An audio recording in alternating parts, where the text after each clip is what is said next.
A real fast ought to result in tangible change. I want to talk for a few moments about getting free from the trap.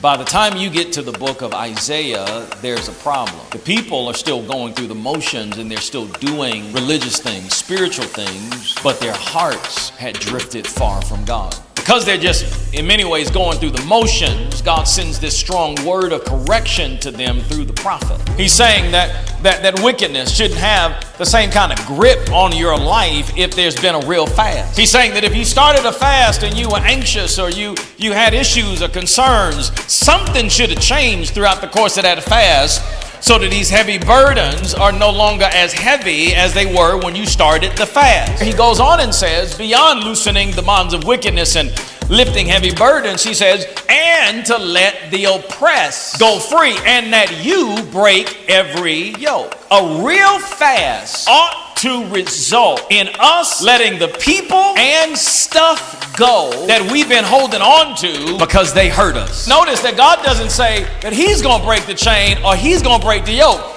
God says, no, the responsibility is on you, that you break every yoke. Why is that revelation? Because reconciliation takes two people, but forgiveness is a one-player game. For so many people, we keep getting older numerically, but the point of our maturity often stops at the point when we've been hurt, disappointed, or let go.